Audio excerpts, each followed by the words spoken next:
What's up, guys? This is Ricky with DraftManager.com. Going to do a quick video walkthrough for Fanduel Week 2. Hope you guys enjoyed Week 1. Going to keep putting these out week by week, and we'll see what happens. I like to build my roster going backwards. There's 3 defenses I'm kind of taking a look at early on. A lot of the most expensive defenses this week. Miami at Jacksonville at $5,100 is the most expensive. They're on the road. Probably the top defensive choice for me this week. I think Jacksonville is going to struggle, and Miami's offense or defensive line should have no problem with them this week. A more middle tier, interesting spot for me is the Saints at Tampa.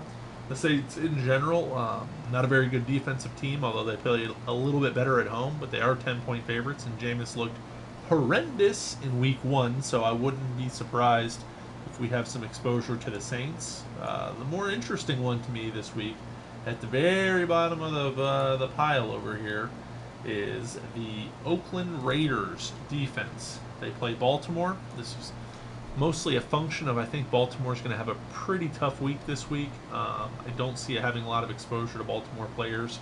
The over-under's fairly low. Oakland's at home. I think it's a reasonable, interesting play at $4,200 this week to roster Oakland's defense. All that being said, for this lineup here, I'm going to put in the Miami Dolphins. Kicker, I don't spend a lot of time on kickers. Look for a good situation, high-scoring team. You're in a dome, the highest-scoring team of the week, 4,500. I think he had 14 fantasy points last week. Seems like a good spot there. We're going to go up to quarterback next. The most expensive quarterback this week is Aaron Rodgers.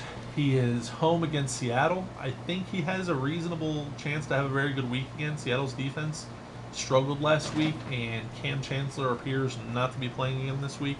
I could easily see playing some Aaron Rodgers this week. I won't have any Andrew Luck at home against the Jets. I think the most obvious choice, again for me, is Drew Brees. Threw 48 times. They play Tampa. They're the highest scoring team on the board according to Vegas this week. I see him having a very good week against a very poor pass defense. They give up 4 touchdowns to Marcus Mariota this week. If you didn't want to go with him, I think Matt Ryan is a reasonable option. They're in a high-scoring game. Eli Manning, the second highest projected scoring team this week. And Andy Dalton, I think, for a little salary relief if you wanted to go down that way. At running backs this week, I don't like Adrian Peterson. Not really into Matt Forte.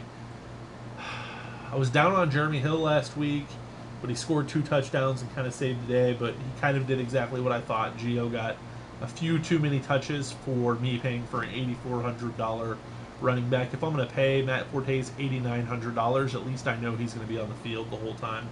I think the most obvious choice here is a guy who's on the field quite a bit.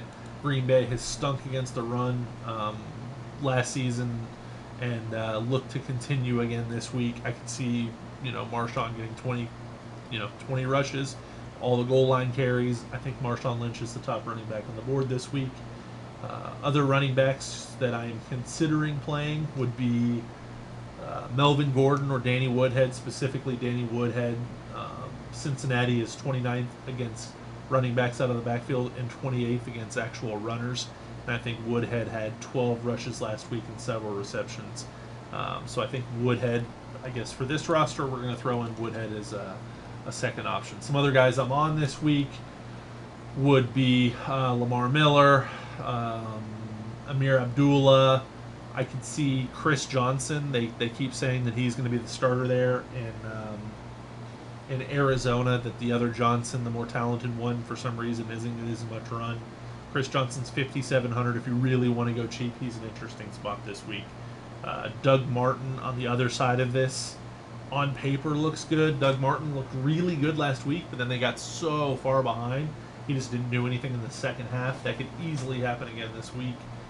This is a 10-point spread. There were no 10-point spreads last week, so Doug Martin, maybe more of a GPP type play.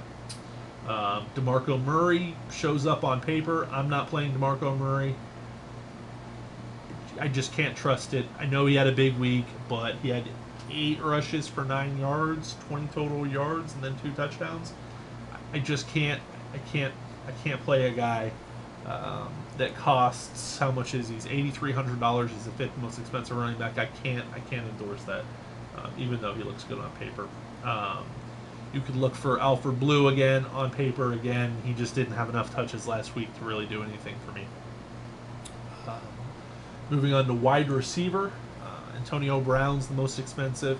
I think Julio Jones is in an interesting spot. It was a really good spot last year if you looked at wide receiver ones um, against the Giants last year. They did improve. They changed that corner. Although last week it was kind of tough to tell because Dez kind of got hurt and didn't play a lot. So I think for that reason, I think you'll see a lot of Julio Jones, probably even paired with Matt Ryan some. I'm going to fade Julio this week. I don't think I have any exposure to him in cash games. Maybe it's fade at my own risk. The guy could be matchup proof. He looked unbelievable last week, but he was also in a good matchup. I'm going to assume that he has a little bit of a harder time this week. If he scores 30 fantasy points, you guys come back and tell me. I don't know what I'm talking about. That's certainly possible. Okay. The most expensive wide receiver this week, and I am almost sure he's low owned, according to one of my 50-50s on Thursday where I did roster Calvin Johnson. I think he was 2% owned. Nobody's going to have Calvin Johnson this week. That excites me. Minnesota was 26th against the wide receiver one last year. Didn't do well the first week. Looks like, Calvin struggled last week, but I've got to imagine that they're going to bounce back a little bit from this, and I like Calvin Johnson at 8,100. I think he's going to make a lot of my rosters this week. Other wide receivers I'm going to be looking at this week. You can easily go this way. I think this will be a more of the popular pick. Terrence Williams, although one of my insiders, that knows a lot about professional football that I actually listen to, thinks that Cole Beasley is going to pick up a lot of the slack. The really interesting one here, and I don't know whether I can. No, obviously I can't do that in this lineup here. Is Lance Dunbar? He had 8 receptions on 8 targets last week.